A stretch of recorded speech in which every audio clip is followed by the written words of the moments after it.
បាទគ្រប់ជ្រាបសួរពុកម៉ែបងប្អូនបាទថ្ងៃនេះចង់បង្ហាញពីដំណាំសណ្តែកម្ដងបាទបន្ទាប់ពីស្រោចទឹកអស់8សប្តាហ៍ទៅយើងឃើញថាវាបានផ្កាផ្លែហើយបាទនេះផ្លែក្តឹបទូចបាទហើយនេះមកកណោតាមផ្លែវែងហ្នឹងនេះយើងស្រោចអស់ប្រហែលជា8សប្តាហ៍បាទរាប់តាំងពីថ្ងៃដែលយើងដាក់ដាំបដោះក្របរហូតបានមកដល់ប៉ុណ្នេះ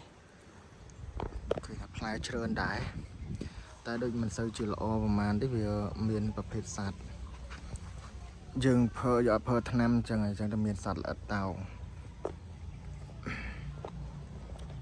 ហើយនេះជាប្រភេទតសក់បាទតសក់ក៏ដូចគ្នា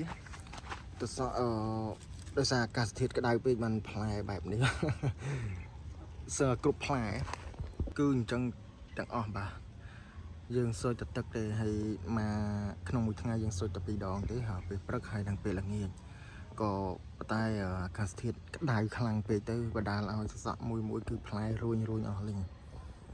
មើលទៅឃើញស្អាតតែមកស្ពៃល្អវិញស្ពៃគឺថាអត់ចាញ់កម្ដៅថ្ងៃទេស្ពៃគឺថាលាស់ល្អ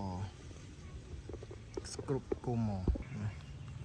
មានទាំងសាឡាត់ទេតែសាឡាត់ដុតល្អដុះបានមកគុំពីគុំសាឡាត់តែវាស្ពៃដុះឈើល្អ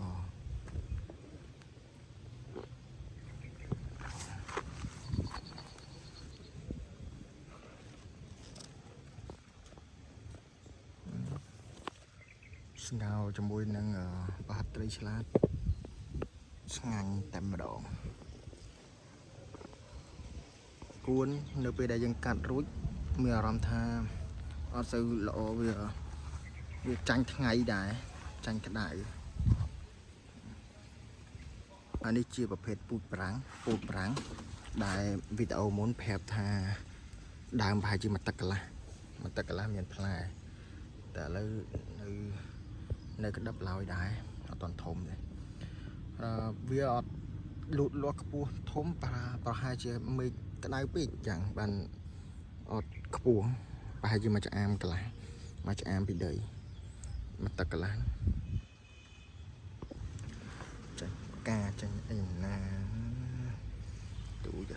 ត្រឡប់មកមើលស្ដែកគូចឹងវិញណាពោះនេះតែផ្លែច្រើនគួរសមឃើញមានក្តឹបមានផ្លែផ្កាច្រើនអាចទទួលយកបានអ្វីដែលយើងខំស្រោចទឹកបានន័យថាផលដែលទទួលបានស័ក្តិសមណា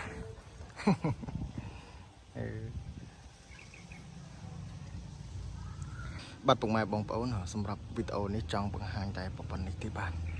គ្រប់អរគុណគ្រប់ជម្រាបលា